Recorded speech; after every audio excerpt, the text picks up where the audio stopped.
네, 안녕하십니까. 이현열입니다. 지금 2030 세계박람회 월드엑스포죠. 부산 유치가 지금 뭐 엄청나게 범국가적으로 노력을 하고 있습니다만 참 이게 좀 쉽지가 않게 흘러가는 것 같습니다.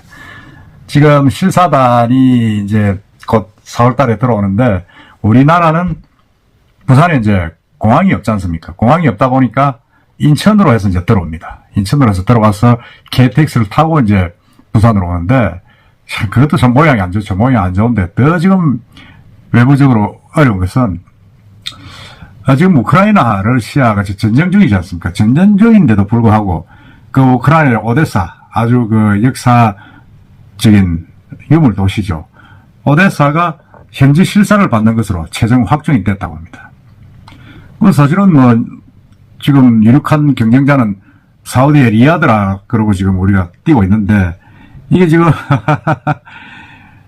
우크라이나의 오데사가 이제 현지 실사를 받는 것으로 확정이 되다 보니까 좀 애매해졌죠. 우리도.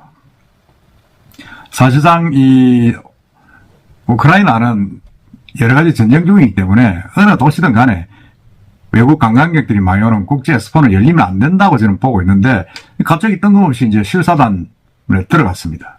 들어갔는데 이렇게 되면 어떻게 되는지 한번 보겠습니다. 지금 그 최대 경쟁국인 사우디는 엄청난 오일 달러로 지금 공시를 하고 있고, 그리고 가장 그건 게 공항입니다. 사우디의 공항은 최장 그 활주로 길이가 3.7km입니다. 4.7km고, 그게 또 4면이나 있습니다. 4개나 있어가지고 가장 월등합니다. 가장 월등하고, 그건 우크라이나는 복병인데, 이게 지금 자기가 박탈을 당했다가 이번에 다시 살아났습니다. 그런데 문제는 최근에 이제 이 우크라이나가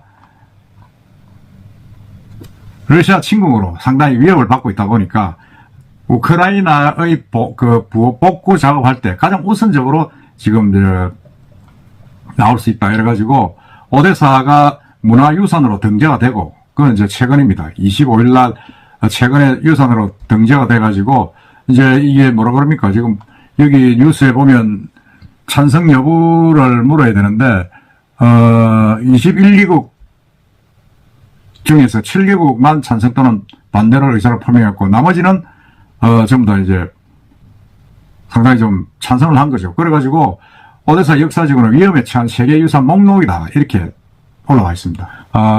유산을 보존할 필요가 있다 이럴 때는 뭐라 그럽니까? 지원을 엄청 받을 수 있는 그런 기술적, 재정적 지원을 받을 수 있는 지역이 됐다 이렇게 유네스코가 설명을 했습니다. 오데사가 지금 신청을 했죠. 지금 2030 국제엑스포를.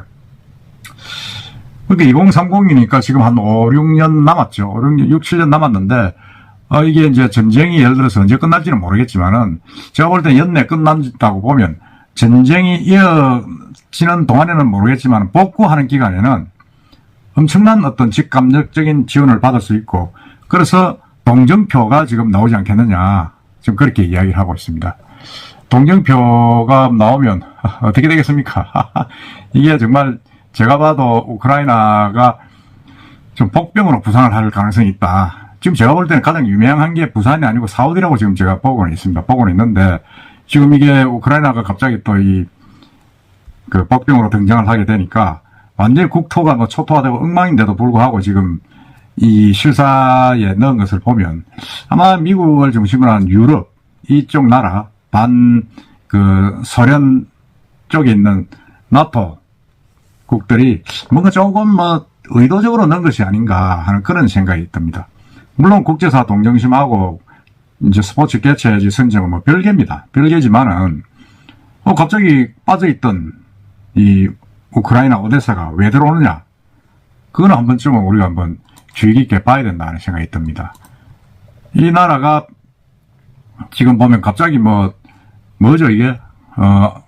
세계유산, 전쟁, 내전, 테러 등으로 자연재해 등으로 파괴되거나 훼손될 위험에 있는 유산을 대상으로 이제 지정을 했는데 이게 이제 위험에 처한 유산이다. 유네스코에서 이제 결정을 했죠. 그러다 보니까 이 여러 가지 어떤 부분에 있어서 좀 지원이 되고, 그게 이제 엑스포를 지원할 수도 있는 그런 부분도 없지 않아 있다. 지금 그렇게 지금 일반적으로 예상을 하고 있습니다. 예상을 하고 있고, 이 2030 국제스포는 경쟁자가 지금 하나 더 생겨가지고, 로마도 지금 직접 총리가 나와서 유치하겠다고, 사우디 리야드. 리야드는 지금 현재 우리는 80대 초반에 표를 얻었지만, 사우디는 80대 후반에 표를 얻어가지고 지금 계속 앞서고 있다. 그렇게 지금 이야기가 나오고 있습니다. 더더군다나 아프리카는 우리보다는 이쪽으로 더 가깝다는 그런, 사우디 쪽이 더 가깝다는 그런 예상이 나오고 있어서 아주 뭐 유리하게 돌아간다고 볼 수는 없습니다. 더더군다나 제일 심각한 게 공항입니다. 지금 우리가 지금 공항이 없다 보니까, 실사팀들도 인천공항에서 기차를 타고 부산에 와야 되고, 그 기차는 무정차로 옵니다. 그러니까 저 모양이 안 좋죠. 다른 지역에는 전부 다 공항이, 국제공항들이 몇 개 있어서 바로 이착륙이 가능한데, 부산만 지금 없는 겁니다. 김해공항은 군사공항이다 보니까 활주로도 짧고, 뭐 또 TK 공항하고 같이 추진을 하다 보니까 예산도 지금 뭐 빠듯합니다. 뭐 여러 가지 이런 악재가 지금 겹쳐 있죠. 그리고 또 그 부유식으로 한다. 플로팅 그 활주로다 이래가지고 그게 조금 또 좀 문제가 있어요. 제가 볼 때는. 일본에서 상당 기간 10수년을 시험을 하다가 결국은 포기한 그 공법을 갑자기 뜬금없이 부산에서 이제 박영균 시장이 갖고 와서 하겠다 이랬는데 그 공법을 채택할지도 지금 어떨지도 모르는 상황입니다. 국토부에서는 지금 확답을 주지 않고 있고. 그리고 예를 들어서 그 공법을 나가지고 한다 하다가 엑스포가 유치가 안 되면 그럼 그것도 김해공항은 어떻게 됩니까? 이제 못 짓는 거 아닙니까? 엑스포가 유치가 안 되는데 어떻게 공항을 또 플로팅 공고로 짓겠습니까? 그때 되면 또 국토부에서 이야기했던 대로 매립식으로 해서 2035년도에 지을 수밖에 없는 그런 문제가 생깁니다. 이게 여러 가지 악재가 겹쳐 있는데, 비행기 그런 문제, 이거는 제가 다음에 한번 기회를 봐서 한번 말씀드리겠습니다만, 어쨌든 가덕도 신공항이 지금 뭐 여러 가지로 좀 애름을 취하고 있고, 그리고 2030 국제 엑스포도 우리가 생각한 것만큼 그렇게 만만치 않다는 것을 한번 제가 이 기회에 한번 말씀드릴까 합니다. 현실은 냉정하게 봐야 합니다. 국제사회가 왜 리야드, 사우디 쪽에 지금 힘을 들이고 있고, 더더구나 오데사라는 그 전쟁의 와중에 있는 우크라이나를 실사팀에 집어넣었는지, 실사 대상 도시에 넣었는지, 그것도 우리가 다시 한번 돌이켜볼 필요가 있다는 생각이 납니다. 무조건 부산이 잘해, 잘 될 거야. 이런, 뭐라 그럽니까? 이게 뭐 황금색 꿈을 갖고 있다가 안 되면 엄청나게 실망할 수밖에 없습니다. 하여튼 좀 정신 차려가지고 차근차근 한번 챙겨보도록 합시다. 이상입니다.